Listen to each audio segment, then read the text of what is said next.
Train ने सीटी दे दी थी। अब ट्रेन भी धीमे-धीमे चलना शुरू कर ही दिया था कि अचानक कोई जाना-पहचाना सा चेहरा मेरी बाजू वाली सीट पर आ बैठा।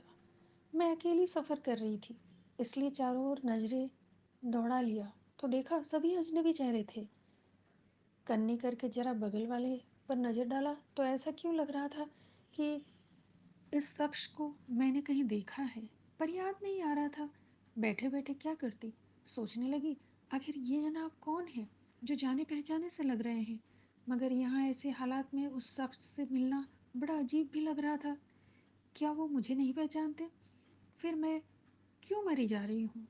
कहीं ये चिराग तो नहीं है? फिर से कन्नी काट के देखा तो उनके अटैची के ऊपर चिराग नाम लिखा हुआ था। वह पल मेरी जिंदगी के लिए एक संजीवनी के समान था, क्योंकि कभी हम अच्छे मित्र हुआ करते थे और दिल ही दिल में एक दूसरे को पसंद भी किया करते थे।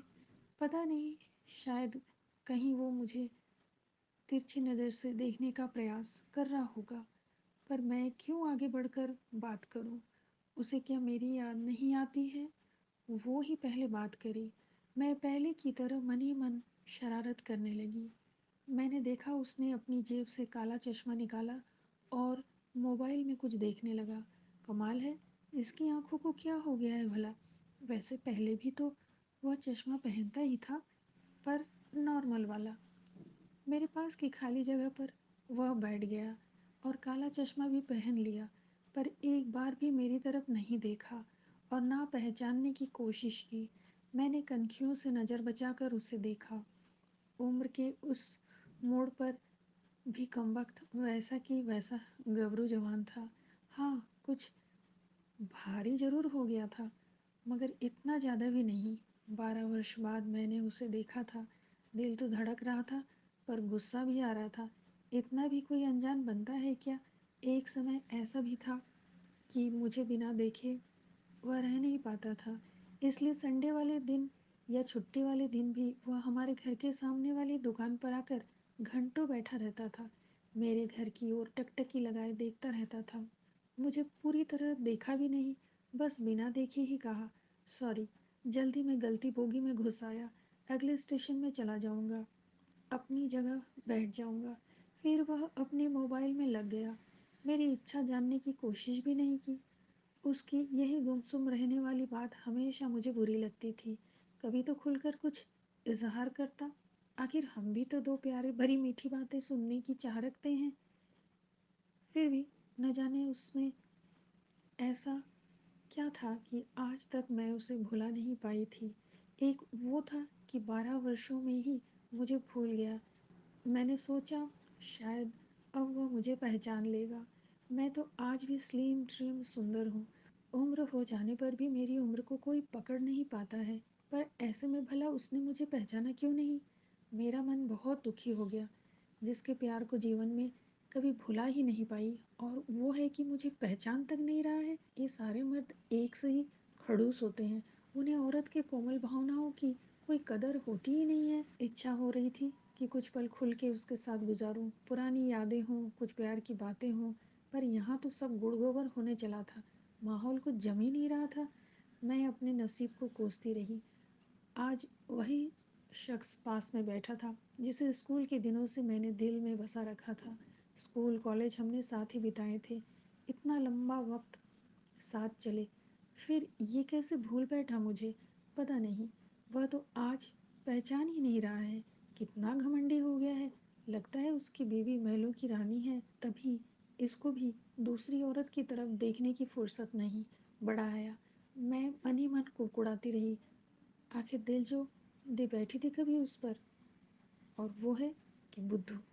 नहीं रे बाबा, इतना ज़्यादा सोचना भी ठीक नहीं है। आखिर है तो वो शादीशुदा, है ना? पाप लगेगा। माना कि हम लोगों का प्यार कभी खुलकर सामने नहीं आया। हम एक दूसरे से मन की भावनाएं नहीं बता पाए थे। पर मैं तो कॉलेज के दिनों में उसे कितनी मदद किया करती थी। कभी टिफ़िन खिलाती तो कभी फीस के रुपए भर देती थी, और न जाने क्या क्या उसके लिए किया करती थी। पर यह भी सच है कि मैं अपने मन के छिपे प्यार का कभी इजहार ही नहीं कर पाई। वैसे हाँ, वो हमेशा मेरी केयर करता था, मेरा ख्याल भी रखता था, और मैं तो उसका ख्याल हमेशा ही रखा करती थी। कॉलेज की पिकनिक में खासकर वो मेरी बहुत मदद किया करता था। कॉलेज छूटा तो मैं अक्सर उसके फ़ोन का इंतज़ार किया करती थी, पर फ़ोन कभी नहीं आया। जब भी कोई कॉलेज का मित्र मिलता था, तो बातों को घुमाते हुए मैं ठीक उसकी सारी खबर ले लिया करती थी। किसी ने बताया उसकी शादी हो गई है और अब तो 2 बच्चे भी हैं। मन को दुख तो हुआ, पहला प्यार जो था, पर क्या करें, अपनी किस्मत को कोस कर ही रो लिए थे तब। बस इसी तरह ही जिंदगी गुजर गई। आधे घंटे से ऊपर हो गया। वो आराम से बैठा था। देखना तो दूर, उसने अपना चेहरा तक ऊपर नहीं किया।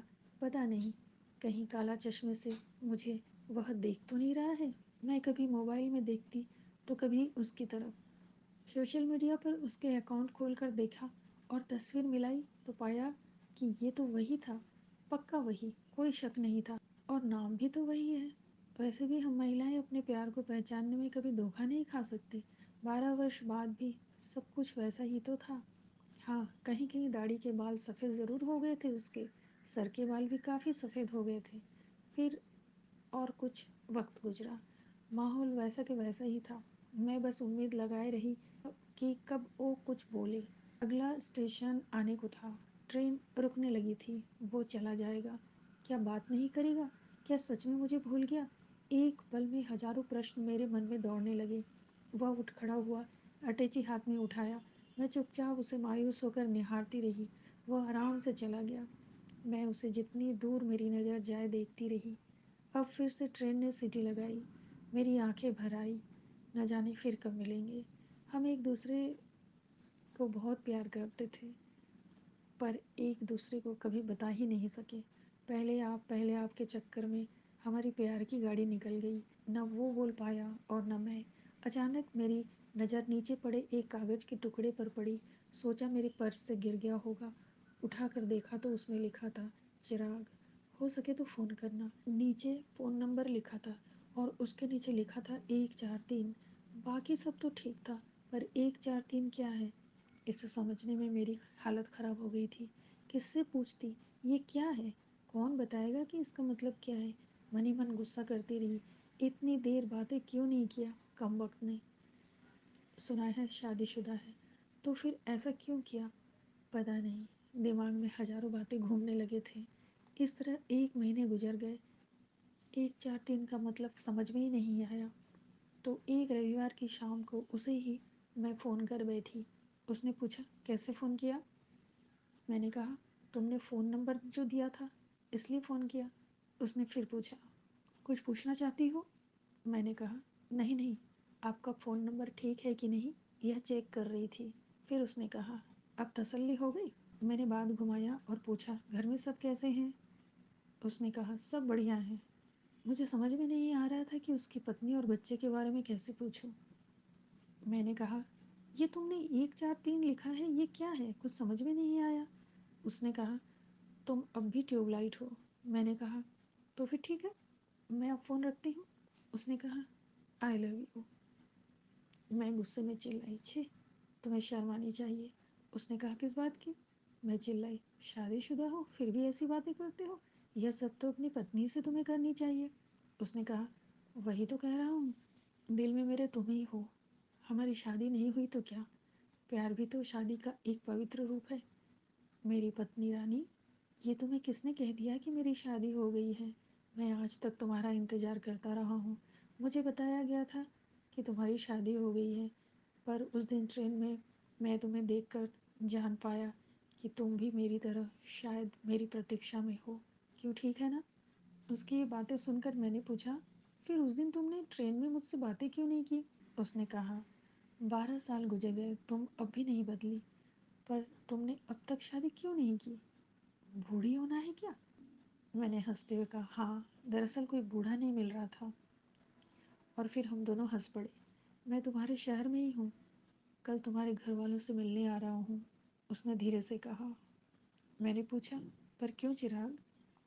तो फिर उसने कहा, आगे मत पूछो क्यों। इसी चक्कर में 12 वर्ष गुजर गए। ये तो भला हो ऊपर वाले का, जो हमें फिर से मिला दिया। मैं पूरी रात चिराग के इंतजार में सो नहीं पाई। सब कुछ सपना सा लग रहा था। सच बात है, ऊपर वाले ने हमें जुदा होने से बचा लिया था। धन्यवाद भगवान, आपको भी मेरी तरफ से। 1 4 3। दोस्तों, यदि आपको मेरी ये कहानी अच्छी लगी है तो प्लीज़ मेरे चैनल को आप सब्सक्राइब करें, लाइक तथा शेयर कर दीजिएगा। बहुत बहुत धन्यवाद।